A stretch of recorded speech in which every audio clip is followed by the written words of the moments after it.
Hi guys, there's a very interesting collab, and of course maybe you think, well, I've seen so many collabs, but this is very different.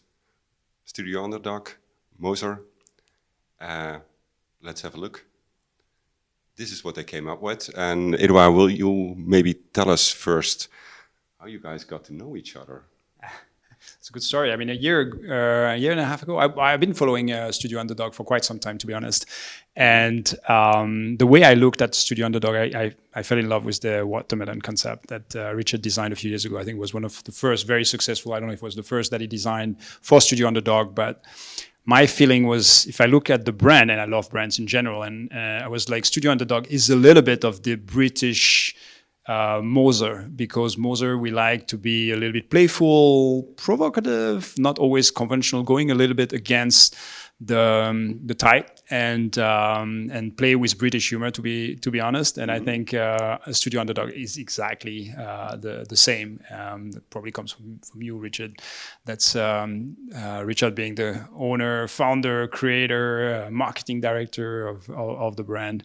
I think he personalized that very well. So we got to know each other through a common friend, which is Andrew Morgan, who told us, you guys have to meet. And we met for coffee in spring 2023. And then I remember, for the first time touching his watches, he was touching ours, and we were discovering the details. And then in my mind, hey, I always had the dream to do a collaboration with a brand that would be on the other side of the spectrum. And I was like, that could be a fun one. Mm-hmm. And how was that coffee for you? Yeah, that was arguably the most important coffee or 30 minutes of my life. I was very conscious that also when I came into that meeting, it was a case that I'm sure you get pitched ideas and collaborations all the time. And even though that would have been kind of the holy grail opportunity, I was very conscious that that's going to be the last thing that that I should try and pitch. So I set myself the objective, if after this 30 minutes, he remembers my name, and then maybe we sort of cross each other on the street in Geneva, and he goes, Rich, how are you? That was the objective. But towards the end of the meeting, it was actually Edouard that said, okay, we've had this idea of these, two brands that are in the same industry that are at very different price points, but share a lot in common. Maybe there's something here that we can work together on. And I tried to play it cool. I said, okay, maybe that could be of interest, when in reality I was, doing somersaults in my head. Yeah, exactly. Well, from that moment, from that second, the design process had officially started. And I think you mentioned when we were speaking before, this was a concept that you'd had in the back of your mind since 2016 or so, in terms of having this duo. Yeah, I think the idea back then, when I think Nicholas from my team, we always do workshops and trying to find ideas for new products, for collaboration, for campaigns that would disturb and disrupt the industry.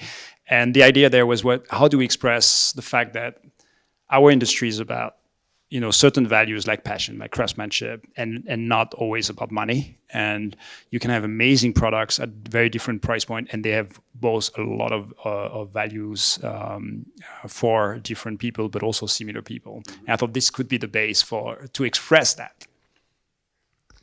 And you decided to put it together in one box as well. This will be a limited series where you can buy both. Yes. And together. So yeah, the concept is 100 watches limited edition, or 200 watches, I should say, 100 sets limited edition. So you cannot buy one without the other. They come together as one set. The owner can choose which one to wear, or do they want to double wrist? Do they want to wear one for a certain occasion, the other for another occasion, or have somebody of their family or friends wear the other one, whatever they choose. I think you can appreciate one watch as much as the other. It's incredible if you look at the details of the Studio Underd0g. It pushed actually a lot the boundaries and pushed my team to go even better in terms of details. Look at the enamel dial that we created there.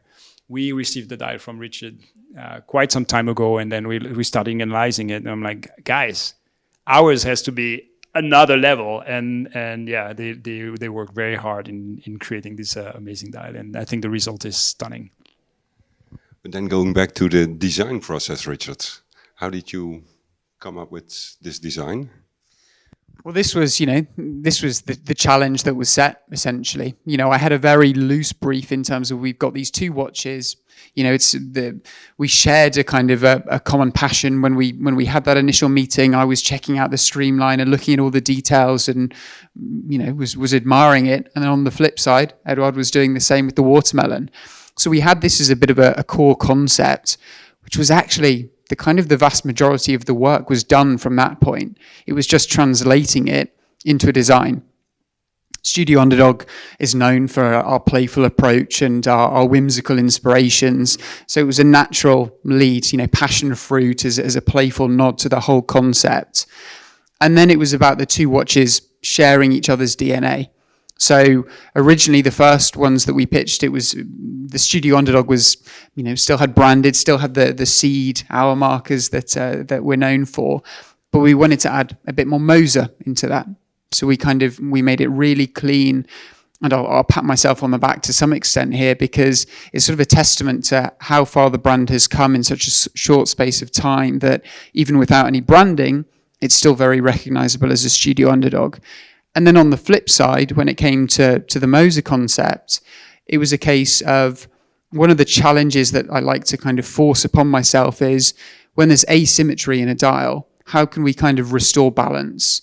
So the two dials there are not only sharing kind of the colors and the multi-layer and whatnot, but it was also a case of sharing that design process. So they're inherently linked, which is so important because they're a very dynamic duo.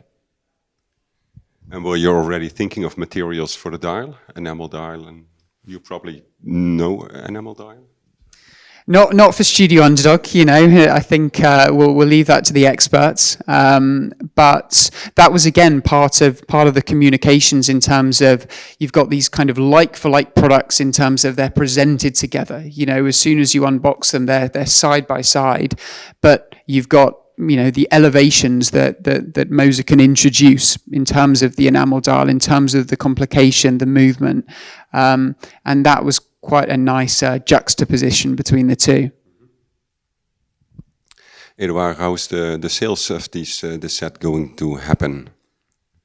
Well, it's going to be pretty simple. I mean, we're going to sell directly from our website. Moser is centralizing that, and through our online, or? It's online or through our network. Okay. So we, as you know, we do direct sales at Moser. So you can come on our website, or you can reach out to Richard, and then they will guide you towards us, and Moser will handle that. And it's a very simple, usual process, but only 100 pieces. They're not all yet produced because I mean those require, especially on the Moser side, quite some time with the perpetual calendar movement plus the enamel dial. But within the next 6 to 7 months, we should be able to deliver the 100 pieces or 100 sets, as I should say. Sounds super cool. Congratulations, both of you, on such a very remarkable collaboration. I really like the idea, entirely different levels of watchmaking together in one box. So enjoy.